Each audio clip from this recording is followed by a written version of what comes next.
Heaven will be a place of Sabbath worship. Will you fit in? Let's stop pretending. Let's stop the dancing around tradition. Let's stop using man-made excuses to override the eternal Word of God. Because here's a question no one dares to ask in your Sunday services, your mosques, your prayer circles, or your pulpits. If heaven will be a place of Sabbath worship, will you even fit in? Oh yes, you heard me right. Sabbath worship in heaven. Not man-made Sunday observance, not floating through eternity with no structure. No, the same God who created the seventh day, blessed it, sanctified it, and commanded it, will still be honored on that same day for eternity. Isaiah 66, 22-23, KJV, shouts this truth.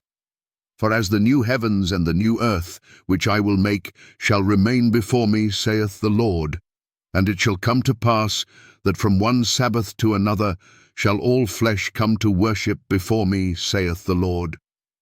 All flesh. Not just Jews, not just legalists, not just Old Testament believers, all flesh. That includes you. So I ask again, if Sabbath worship is the rhythm of heaven, will you fit in? You reject the Sabbath now. You call it bondage.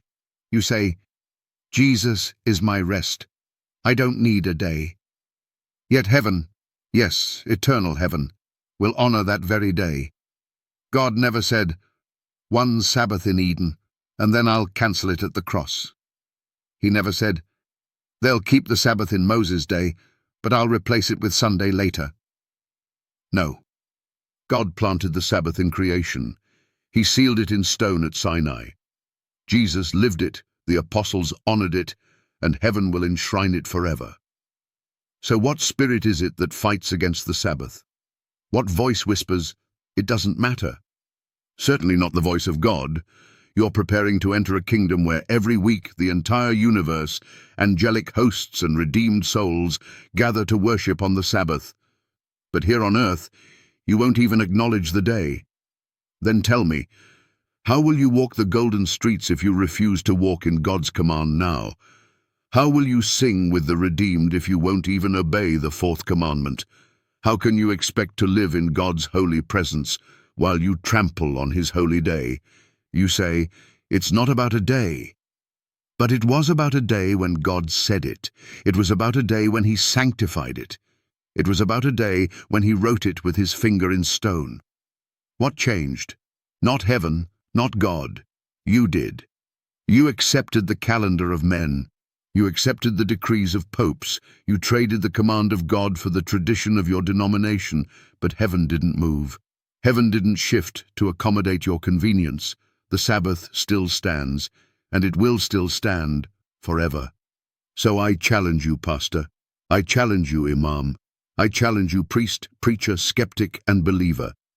If you reject Sabbath now, how will you celebrate it for eternity? If you despise God's day now, what makes you think you belong in the place where it is exalted every week? Heaven will not conform to your tradition. You must conform to God's eternal truth. Heaven is a place of Sabbath worship. So here's the final question. Will you fit in? Or will your rejection of God's holy day shut you out of his holy kingdom?